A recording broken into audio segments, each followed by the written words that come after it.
If there's anything I've learned from sharing my first TBR, it's how bad I am at explaining what happens in books. Hi everyone, and welcome to my channel. My name is Ramneek, and in today's video I'll be sharing with you all the books that are on my fall TBR. So the thing is that I've already started upon my fall TBR. It's just that I'm just making this video super late. I've seen a bunch of booktubers do this, and it just inspired me to also kind of curate a list, because normally I don't really make TBRs. I just kind of read whatever I'm feeling in the moment. But yes, my list or the books that I tend to go for do kind of all have a specific theme that is going on. And we all know fall is basically the perfect time to read fantasy, cozy vibes only.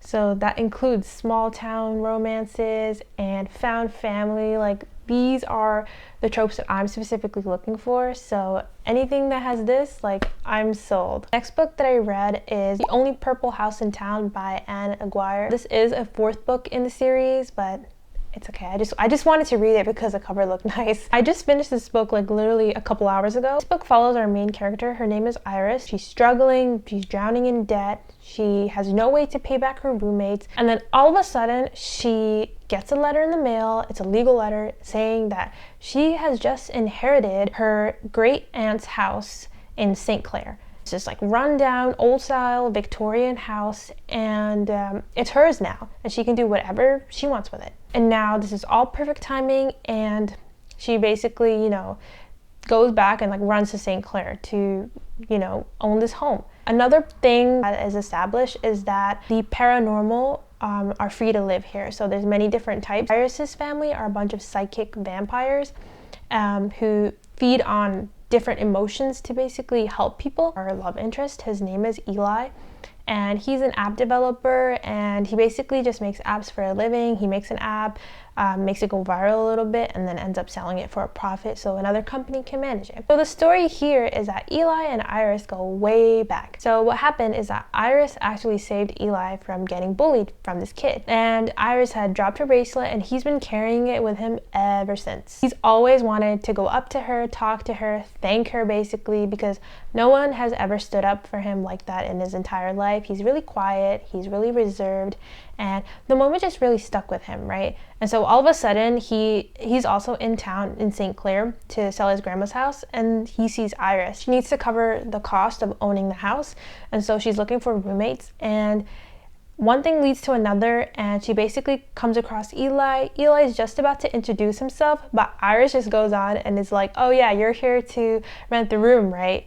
And he just agrees with it and goes on. Throughout the course of the book, you meet like a lot of different characters. You meet Henry Dale, you meet Sally, Mira. I'm like trying to think of all the characters on the top of my head. You meet Rowan. It's the perfect mix of cozy, small town, and fantasy, just because it's set in the modern world but also has these sort of fantasy and paranormal elements. And overall, it's heavy on the found family trope. I wouldn't say it reads as a romance book. It's very minimal. So definitely don't step into the book looking for, a primary romance read, because it's not that. I think this was a really cute read, and yeah, I actually really enjoyed this. And so if this is your cup of tea, small town romance, something cute, something cozy, definitely give this a shot. I think it's perfect for the fall time, and yeah, couldn't be a better read. And so the next set of books that are on my TBR is the Caraval series by Stephanie Garber. And this series is pretty old, okay? Like, I remember this series being talked about a lot back on BookTube like a while ago.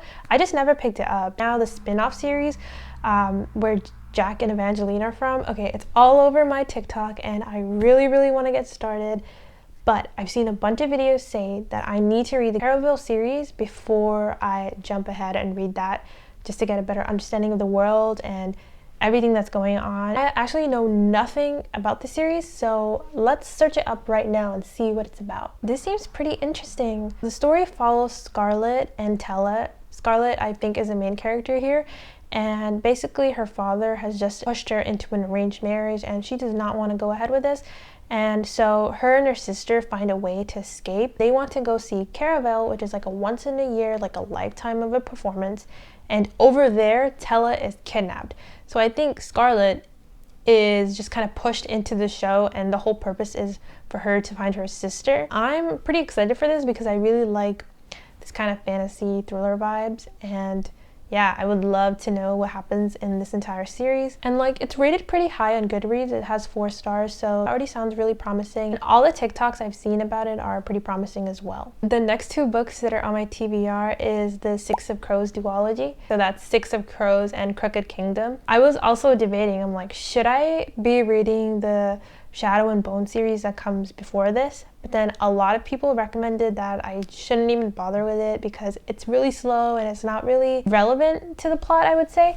So I'm probably going to watch like some YouTube summary videos about the Shadow and Bone series and get straight into it, because I still haven't watched the show, okay? All the edits that I've seen of Kaz Brekker and Inez are like top tier. Like, I need to read this. I can't believe I've been putting it off for so long. It's just like I'm the one that's building the hype for myself, and I feel like it's gonna live up to my expectations. The next books that I want to read are the last 2 books in the Shatter Me series, and that is Imagine Me and Believe Me by Tahira Mafi. And you'd be surprised, I've been reading the Shatter Me series since last fall, so it's been a year almost, and I still haven't gotten around to finishing it. So if you haven't already read the Shatter Me series, it introduces us to the main character. Her name is Juliet. Over 200 days she's been locked in this asylum. She's locked there because she has powers. If she touches anyone, she literally can kill them. She's been locked here by the reestablishment because they essentially want to use her as a weapon. The whole story kind of revolves around how she escapes from that place,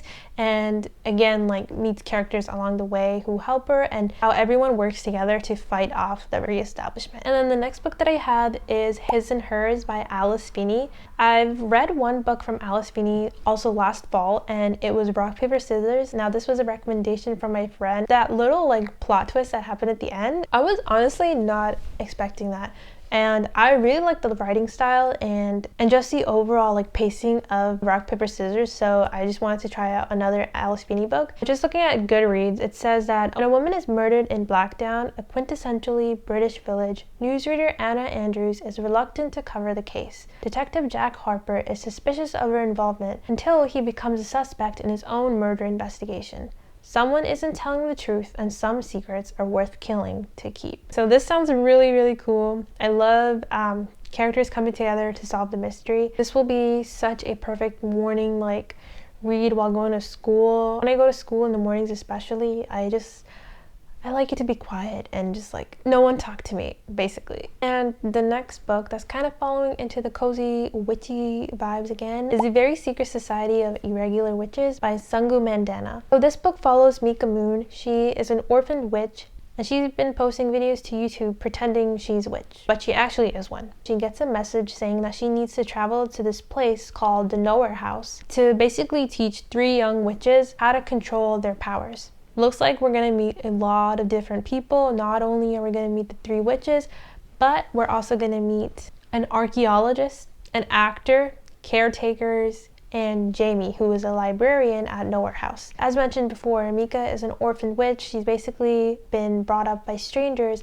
and all her life she's had this feeling of never feeling a true sense of belonging anywhere. Throughout the course of the story, she's going to finally feel that at Nowhere House. And just looking at the blurb, it's already reading as another found family and small town vibes, and honestly I'm all here for it. And the very last 5 books on my TBR for fall are the Percy Jackson and the Olympian series, and I've read these way back when I was in grade 6 in middle school, and it's always been my dream to like own my own copy of them, and I'm so glad that I finally have them. I bought these way back in May, and they've just been sitting there on my shelf for that many months, and I still haven't picked them up. So I'm like, no, Remnique, no, this is the time that you need to read these. Like, what better month? Like, I remember reading these during the fall back in middle school too, so it's gonna be cool to like kind of relive that experience and learn to love these characters all over again. I'm so excited for the Percy Jackson Disney Plus series, and I'm 100% gonna be watching it. For these,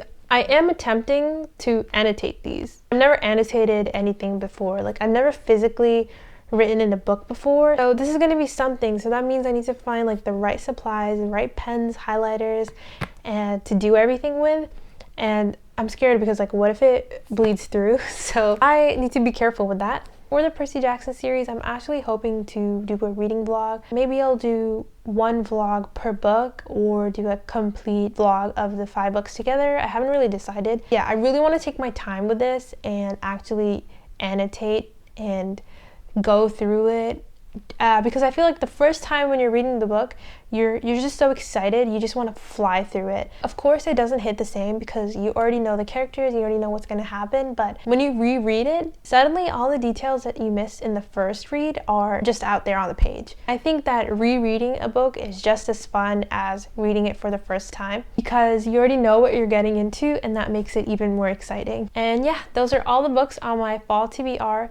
The list already seems pretty extreme to me, but fingers crossed I'm able to accomplish and finish every book on my TBR. I'm really excited for all things fall and all things cozy. Overall, fall is just the perfect weather to just do nothing, get a cup of coffee, and curl up with a good book. Let me know what you guys have in your fall TBR. Maybe you've read the books I've already been talking about, or maybe you are planning to read them too. Let me know, we can read them together. Thank you so much for watching. I'll see you in the next one. Bye!